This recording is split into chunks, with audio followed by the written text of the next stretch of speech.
There's a race underway, not in the streets or through the air, but deep within some of the world's largest and most powerful particle accelerators. Teams of scientists are pushing the boundaries of physics in an attempt to create super-heavy elements that have never before been created. But why do they want to create these elements, and how are they going to do it? What makes this so difficult, and what might we learn from this endeavor? This is the race for super-heavy elements. Scientists around the world are in a race to create new super-heavy elements by smashing atoms together at nearly the speed of light. And they're doing it because they're trying to solve one of the biggest mysteries of physics. What is the origin of all matter? To find out, scientists are smashing together atoms like lead, uranium, and even plutonium, hoping to create new super-heavy elements that have never before been created. But why do they want to create these elements, and how are they going to do it? What makes this so difficult, and what might we learn from this endeavor? Let's get started.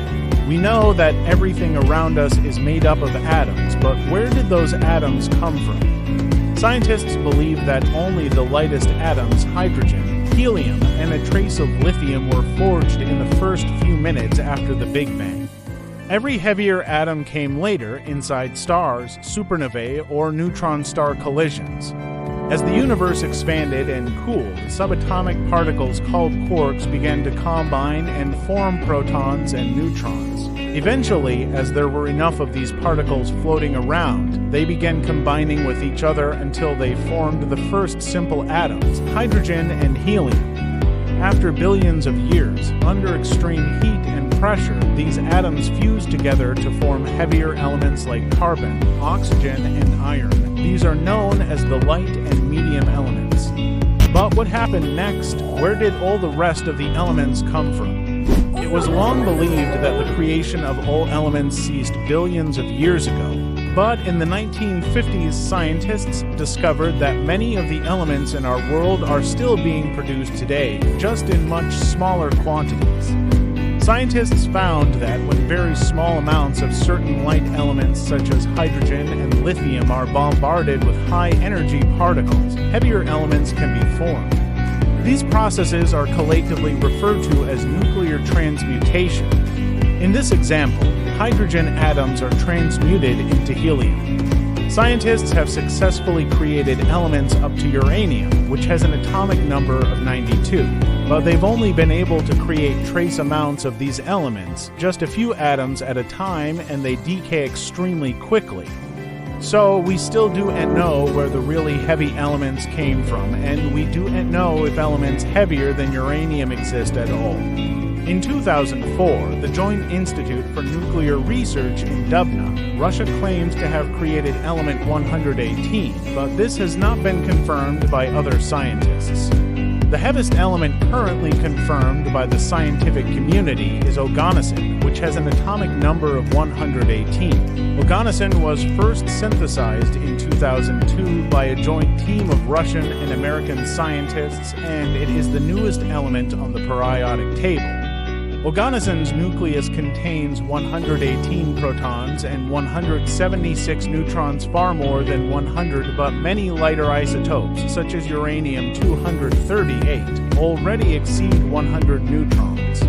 Oganesson is a synthetic element, meaning it's made artificially in a laboratory setting and it's highly unstable. It decays almost immediately, making it impossible to study. But despite these challenges, scientists are still working hard to create even heavier elements in hopes of one day understanding where all the elements in the universe came from. So how are these elements made? You may have guessed by now that creating these elements is a monumental task. Creating these elements requires some of the world's largest and most powerful particle accelerators, but it all starts with just a few key components. At the heart of every particle accelerator is a particle beam consisting of subatomic particles called protons. Protons are positively charged particles that reside in the nucleus of every atom. By accelerating a beam of protons to nearly the speed of light and smashing them into a target, scientists can create new elements. The key to creating these elements is having a large enough particle accelerator to generate beams of particles that are energetic enough to smash together and form new elements. One of the largest and most powerful particle accelerators in the world is the Large Hadron Collider, or LHC, located at CERN, the European Organization for Nuclear Research near Geneva, Switzerland. The LHC was built in 2008 and is the largest and most powerful particle collider ever built. It accelerates two beams of protons in opposite directions around a 27-kilometer ring at nearly the speed of light. When the beams collide, the protons within them smash together and release tremendous amounts of energy. A small fraction of this energy can be converted into new particles, including new elements. Most super-heavy elements are actually produced at specialized cyclotrons such as those at JINR in Russia, RIKEN in Japan, and GANIL in France, not at the LHC, whose main mission is probing fundamental particles rather than building new elements. But it's not the only machine that can do this. The relativistic heavy ion collider smashes gold ions to recreate the quark-gluon soup of the early universe, but it is not designed for the heavy ion fusion reactions that create brand new super-heavy elements, but creating these elements is only half the battle. Even when scientists successfully create a new element, it's often difficult to detect and identify. Many of these elements are highly radioactive and decay very quickly, making them extremely dangerous to handle. Additionally, scientists must be able to collect data about the element quickly before it decays.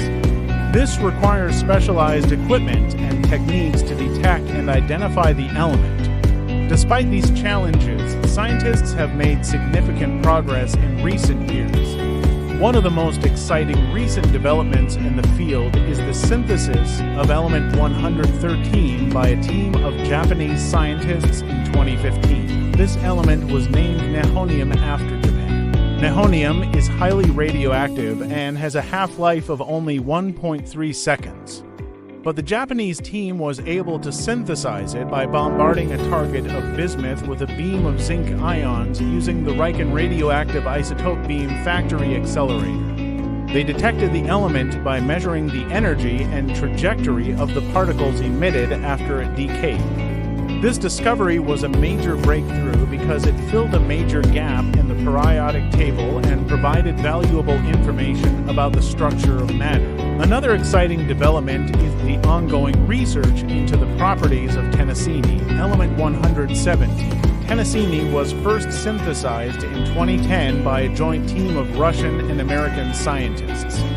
It's highly radioactive and has a half-life of less than 1 second.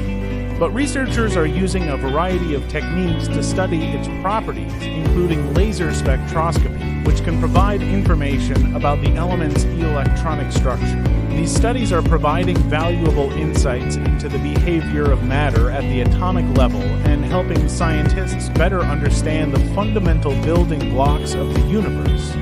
But the race is far from over. There are still many open questions about the origins of the elements and the nature of matter. For example, scientists don't yet know whether or not elements heavier than uranium exist. There may be entire sections of the periodic table that we haven't even discovered yet. Additionally, scientists are still working to understand the properties of the elements that they have created. Many of these elements are so new and so radioactive that we don't know much about them. This is a huge challenge, but it's also a great opportunity for scientists to make groundbreaking discoveries. For example, quantum chemistry calculations suggest some super-heavy elements might behave like metals or even noble gases, but these properties remain theoretical because we've yet to collect enough atoms to test them experimentally. These properties could have important implications for fields such as medicine and materials science. By continuing to explore the properties of these elements, we may unlock new technologies that we never even imagined. This race is not without its risks. Some critics argue that particle accelerators and the experiments they perform are too dangerous to be allowed. there is a small risk that these experiments could release harmful radiation or other dangerous substances into the environment. Additionally, the experiments are very expensive and require large amounts of energy. Some argue that the resources and funding would be better spent on other areas of research. However, the potential benefits of this research are too great to ignore.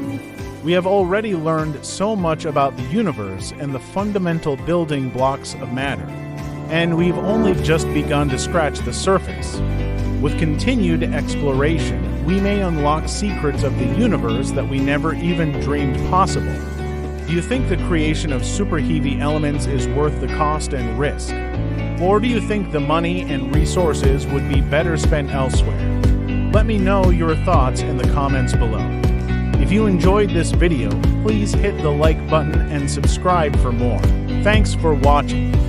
Comment SuperHeavy or physics in the comment box. See you next time.